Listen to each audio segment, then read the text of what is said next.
The Indo-Greek Kingdom, a Graeco-Indian kingdom, was a Hellenistic kingdom covering various parts of the northwest regions of South Asia during the last 2 centuries BC and was ruled by more than 30 kings, often in conflict with each other. The kingdom was founded when the Graeco-Bactrian king Demetrius invaded the subcontinent early in the 2nd century BC. The Greeks in South Asia were eventually divided from the Graeco-Bactrians centered in Bactria, but the Greeks failed to establish united rule in present-day northwestern South Asia.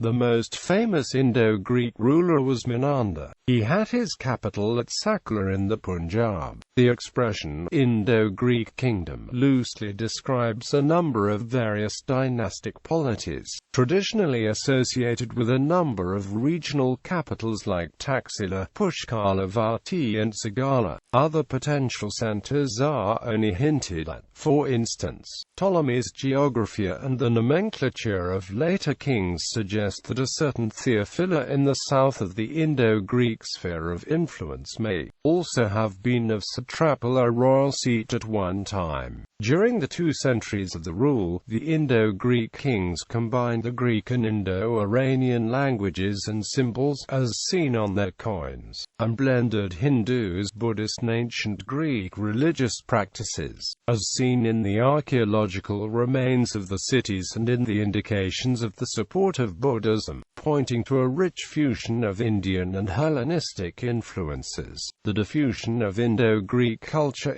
had consequences which are still felt today, particularly through the influence of Greco-Buddhist art. The Indo-Greeks ultimately disappeared as a political entity around 10 AD following the invasions of the Indo-Scythians, although pockets of Greek populations probably remained for several centuries longer under the subsequent rule of the Indo-Parthians and Kushans. Background: preliminary Greek presence in South Asia. In 326 BC, Alexander the Great conquered the northwestern part of the Indian subcontinent as far as the Hyphasis River, and established satrapies and founded several settlements, including Bucephala. He turned south when his troops refused to go further east. The Indian satrapies of the Punjab were left to the rule of Porus and Taxiles, who were confirmed again at the Treaty of Triparadisus in 321 BC, and remaining Greek troops in these satrapies were left under the command of General Eudemus.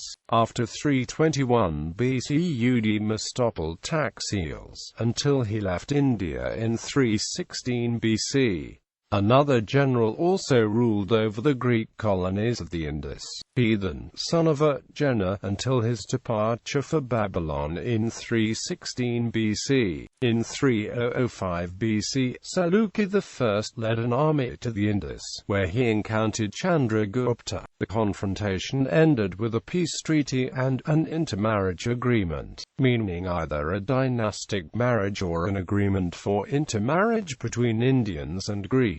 Accordingly, Seleucus ceded to Chandragupta his northwestern territories, possibly as far as Arachosia, and received 500 war elephants. The Indians occupy in parts some of the countries situated along the Indus, which formerly belonged to the Persians. Alexander deprived the Ariani of them, and established the settlements of his own, but Seleucus Nicator gave them to Sandracotus in consequence of a marriage contract, and received in return 500 elephants. Also several Greeks, such as the historian Megasthenes, followed by Demetrius and Dionysius, were sent to reside at the Mauryan court. Presents continued to be exchanged between the two rulers. The intensity of these contacts is testified by the existence of a dedicated Mauryan State Department for Greek and Persian foreigners, or the remains of Hellenistic pottery that can be found throughout northern India. On these occasions, Greek populations apparently remained in the northwest of the Indian subcontinent under Mauryan rule. Chandragupta's grandson Ashoka, who had converted to the Buddhist faith, declared in the edicts of Ashoka, set in stone, some of them written in Greek, that Greek populations within his realm also had converted to Buddhism. Here in the king's domain among the Greeks, the Kambojas, the Nabakas, the Nabapamkits, the Bojas,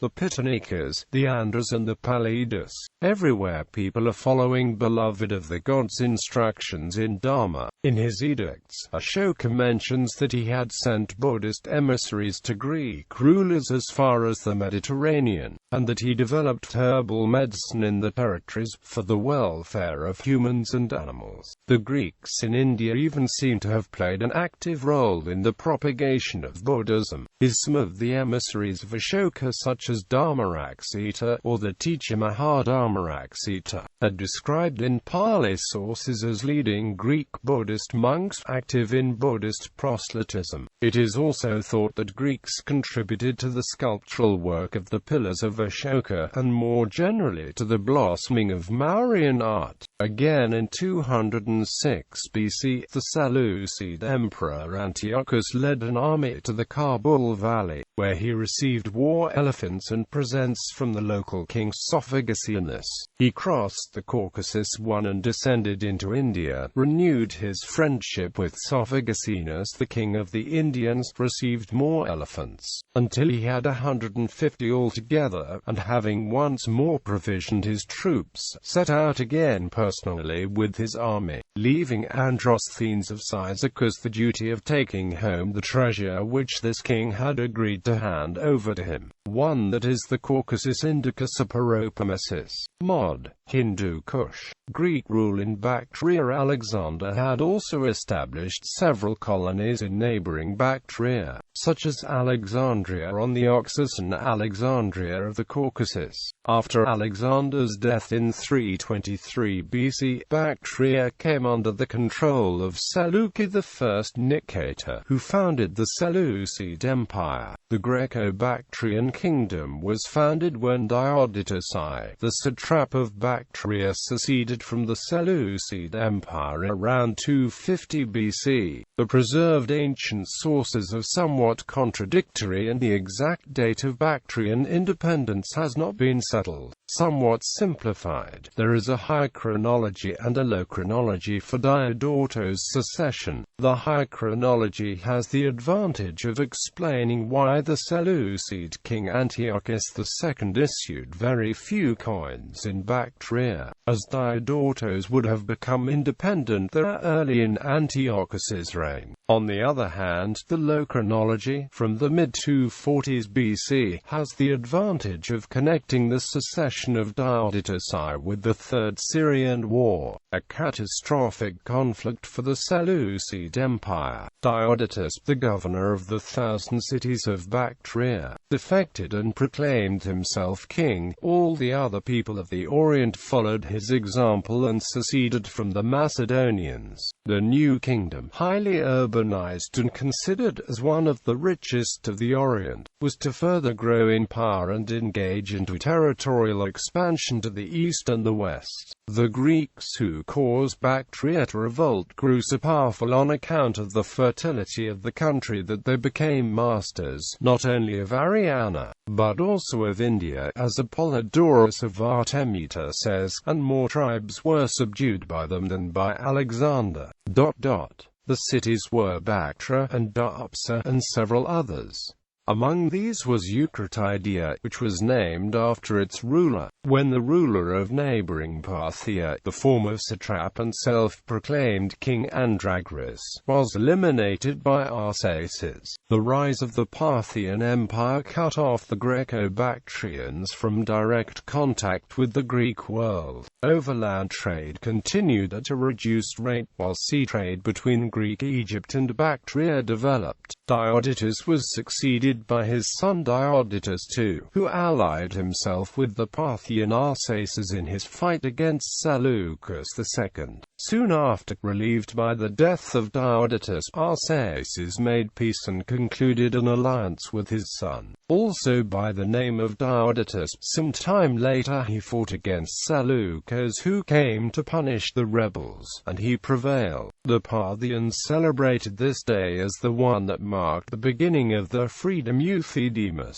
a Magnesian Greek according to Polybius and possibly satrap of Sogdiana, overthrew Diodotus to around 230 BC and started his own dynasty. Euthydemus's control extended to Sogdiana, going beyond the city of Alexandria Escate, founded by Alexander the Great in Fergana, and they also held Sogdiana, situated above Bactria towards the east between the Oxus River, which forms the boundary between the Bactrians and the Sogdians, and the Iaxartes River, and the Iaxartes forms also the boundary between the Sogdians and the Nomads. Euthydema was attacked by the Seleucid ruler Antiochus III around 210 BC. Although he commanded 10,000 horsemen, Euthydemus initially lost a battle on the Arius and had to retreat. He then successfully resisted a 3-year siege in the fortified city of Bactria, before Antiochus finally decided to recognize the new ruler, and to offer one of his daughters to Euthydemus's son Demetrius around 206 BC. Classical accounts also relate that Euthydemus negotiated peace with Antiochus III by suggesting that he deserved credit for overthrowing the original rebel Diodotus, and that he was protecting Central Asia from nomadic invasions thanks to his defensive efforts. For if he did not yield to this demand, neither of them would be safe, seeing that great hordes of nomads were close at hand who were a danger to both, and that if they admitted them into the country, it would certainly be utterly barbarized.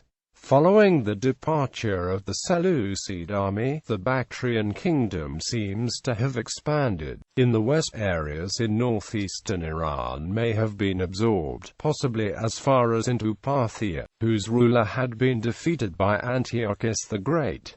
These territories possibly are identical with the Bactrian satrapies of Tapuria and Traxian. To the north, Euthydemus also ruled Sogdiana and Fergana, and there are indications that from Alexandria Escate the Graeco-Bactrians may have led expeditions as far as Kashgar and Urumqi in Chinese Turkestan, leading to the first known contacts between China and the West around 220 BC.